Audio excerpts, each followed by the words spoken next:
All right. Good morning, good evening, Ron. We're very happy today to have Ron Hogg on the SpeedShare 3 questions, 3 minutes. Ron is a major actor of Asia motorsport and especially motorcycling. And we are going to be very interested to hear a couple of the answers he has for our SpeedShare 3 questions, 3 minutes. In a nutshell, SpeedShare is a professional services company helping Western companies come into Asia, focusing on motorsport, performance parts, recreational products. And we've been doing that for the past 10 years. We have an office in Hong Kong and an office in Canada and Montreal, where we help North American companies come into Asia. I'll let Ron do a quick introduction about Two Wheels, and then we'll jump into the 3 questions, 3 minutes. Hi Ben, hi, I'm Ron Hogg from Two Wheels Motor Racing. We basically have been organizing and promoting motorcycle championships racing in Asia since 1994. And so along that time, from promoting just the domestic championship, we now promote the Asian championship. We've also added on a few other championships into our portfolio now, trying to create an environment and industry for not just riders, but teams, mechanics to be able to progress before they move on to the world level. Excellent. Yeah, Ron and I, just for the little bit of background, have been lucky to work together on a number of racing events in the 2000s, maybe from 2005 onwards, in China.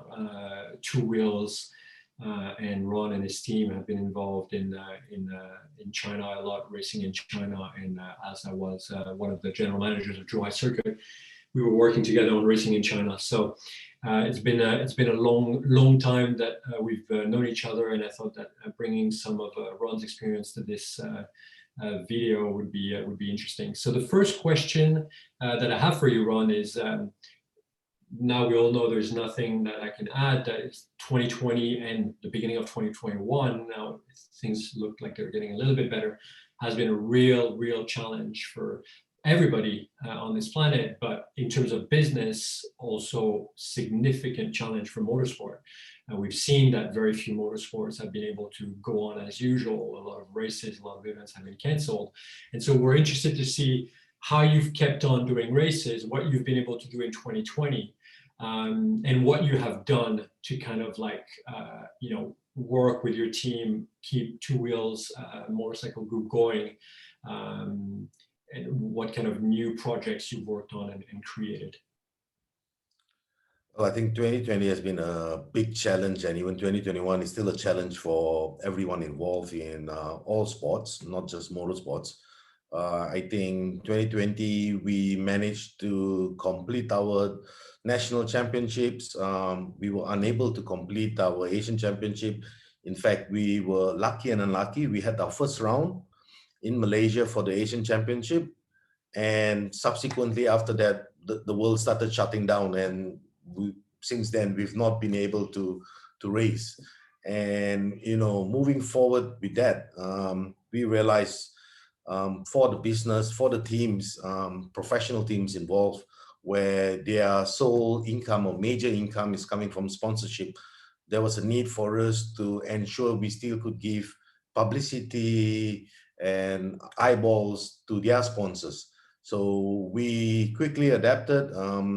We started doing a lot of studio shows, online shows, live shows, recorded shows, content being very valuable at this moment, digging up old stuff, adding new stuff. And along that line, this year, we've created an hourly show on a weekly basis about Asian riders in action all over Asia or in the world. So it's sort of things that we can do to sort of give eyeballs to the teams involved in our championship, so they can continue being positive with their sponsors.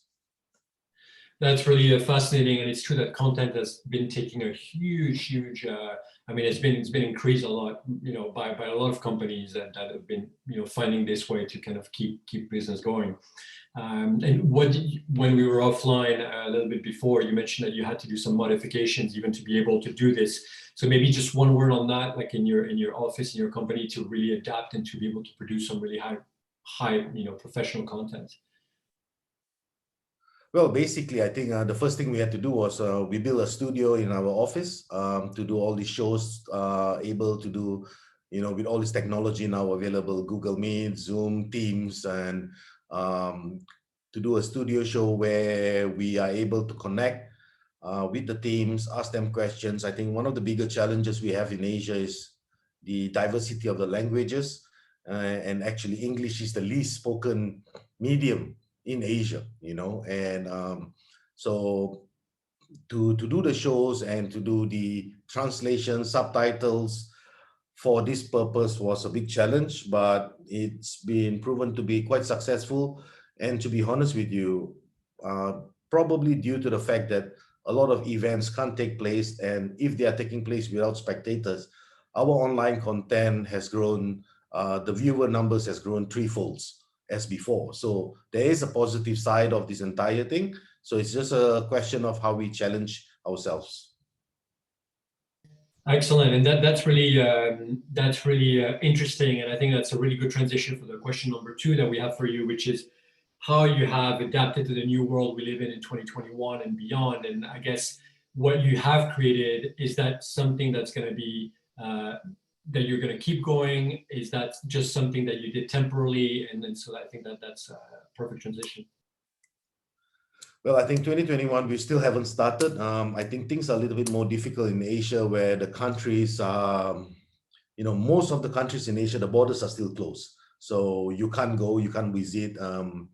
We actually had the approval to start our first round in Malaysia under a sports bubble where they had to be quarantined. They could only go from the track to the circuit. But coincidentally, at that very same time, the number of cases started rising, especially with this new variant. And the teams, we had an emergency meeting and the teams asked us to postpone. So we had no choice. So, but moving forward with the show that we have started and all this online content, new content that we're trying to develop now, it's something that's very much going to stay.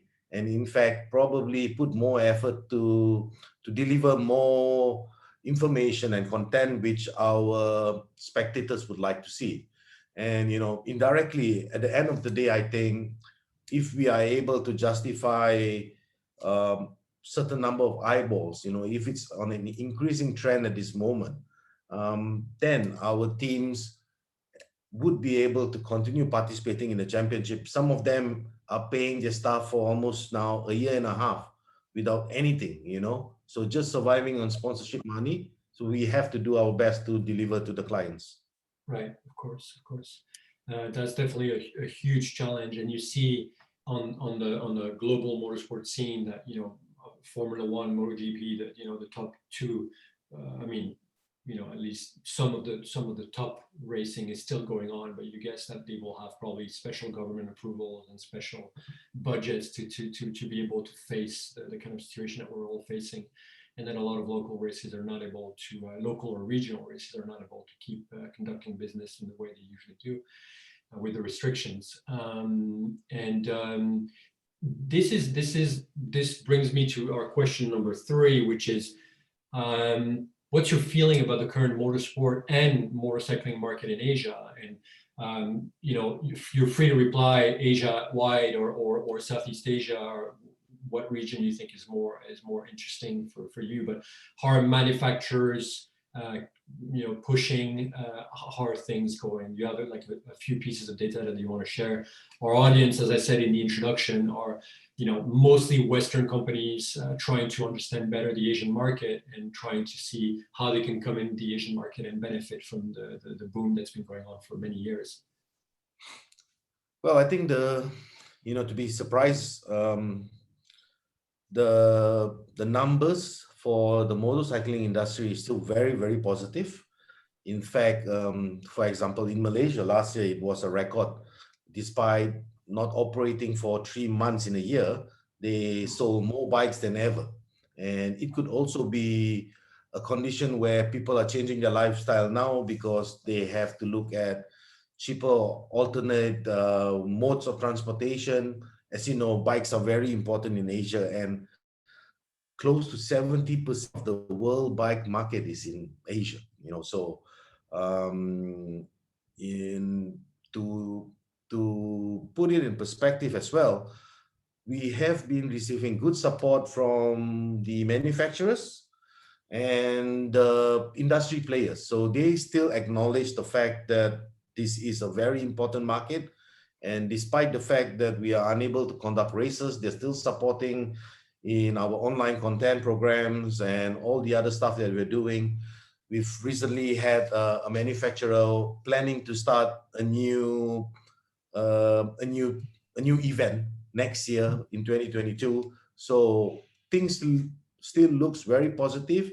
Yeah, all the teams are still being retained, so that points to a fact that when this pandemic ends, or it lifts a little bit, we would see racing still growing, I say, at quite a pace, because as you know, it's still pretty much in a lot of parts of Asia, motorsports is still at its infancy stage and just now only getting more and more popular. And none of the international series, be it F1 or MotoGP, came to Asia last year. So, but everybody wants to come to Asia because that's where the market is at this moment. Yeah. It's interesting because I hear this trend happening in a lot of places, and also in mainland China, where actually, even big cylinder bikes, big CC bikes have also increased. The sales have tremendously increased.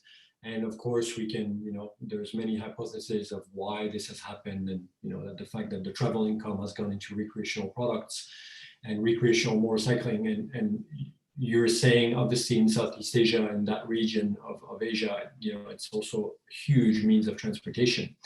And just out of interest, and then we'll wrap up with that, out of interest, small motorcycle, small displacement motorcycle are, probably, as you're saying, it's the largest region in the world for sales in your region. How about large displacement motorcycle? Has there been an increase during the pandemic as well? And is this market changing and evolving at the same time? Yes, it has also increased. In fact, I think the large capacity machines in some countries have grown 2 or 3 folds in the last 18 months or so. This could also relate back to the fact that people are unable to travel at this moment.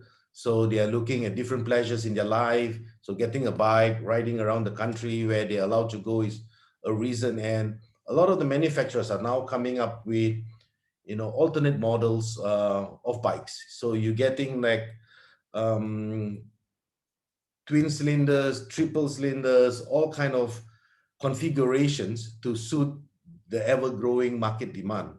And that's very positive. On the other hand as well, some people are just using bikes at this moment solely from the basis of social distancing, and they don't want to get stuck in the traffic, so they're getting a bike. They don't want to take public transportation, so they're using bikes. So that was actually a data that came up from Taiwan.